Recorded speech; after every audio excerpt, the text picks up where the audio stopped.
This security briefing is a special one, as Nigeria's Minister of Information and Culture, Lai Mohammed, is present. Officials say terrorism, banditry, and other violent crimes in the state have led to the deaths of at least 446 citizens, while 1,789 others have been kidnapped within the last 6 months. Although there has been a reduction in the number of security incidences in the second and third quarters compared to the first quarter of 2022. Victims kidnapped. In first quarter, it was 1,389. In second quarter, it was 985, difference of 404. In third quarter, we have 804. So there is a reduction. The governor of Kaduna State expresses delight in the intensified efforts of security operations in dealing with terrorists in the state. He also relays his concerns about the 2023 general election, saying insecurity might pose a threat to the election and the conduct of the national census. A Northwest Theater Command will enable a holistic approach to counter-insurgency operations across the affected states and the enhanced coordination of the resources of the armed forces, the police, the SSS, our respective state vigilance services, hunters, and other local volunteers to fight the insurgents. It is our opinion that the insurgency in the Northwest today is not only more serious than what exists in the Northeast, but presents a clear danger to the holding of the 2023 elections and national census, if not nipped in the bud now. The security report outlined the nexus between banditry and terrorism and the economy of banditry. Nigeria's Minister of Information and Culture says the nation is dealing with a complex issue.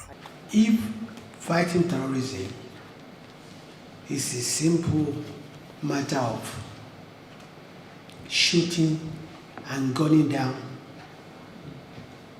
terrorists and bandits, would have finished that a long time ago.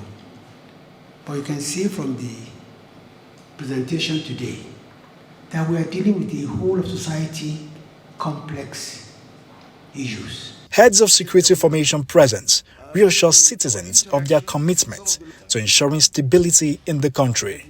They also give recommendations to the state government. We are likely to be challenged by political thuggery. It's a thing that we really need to prepare for. So since we are all represented here from various communities, it's a message we need to take back home. The youths of various communities must be sensitized against thuggery, because the little thing we have seen, which is just the beginning, is an indication that there is a lot to be done.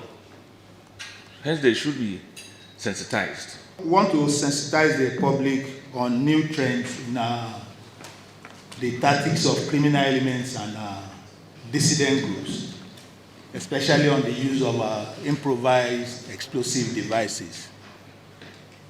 We have recorded some casualty, especially civilians that have unknowingly entered into these devices planted by criminal groups. And bearing this in mind, I want to appeal that the public come forward with information, especially when they see people planting devices in their farms or along roads that the military frequents. As the 2023 election draws near, the governor says political thuggery must be addressed and dealt with proactively. He reiterates his call for a Northwest Theater Command and sustenance of military clearance operations to counter insurgency in the region. Nisi Gabriel, Arise News, Kaduna.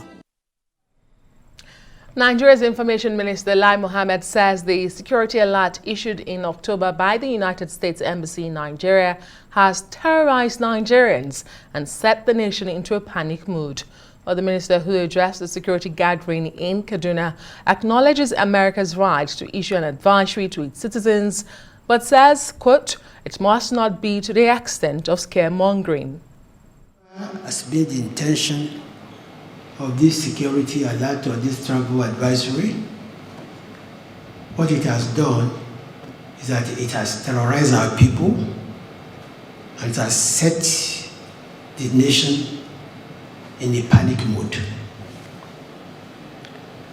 No doubt, the American government has a right to issue travel advisories to its citizens. But that should not go to the extent of scaremongering. We make no apology that we're defending our sovereignty. We make no apology that we are saying that our military is competent and that they have in some cases made a supreme sacrifice to keep this country one. When the US issued the security alert, what did they expect us to do?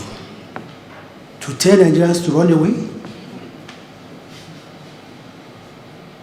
No. We did what any responsible government would do, which is to reassure Nigerians, let them know that the military and the security agencies are on top of this matter and that they are doing everything every day, including laying down their lives, to make sure that me and you will sleep peacefully.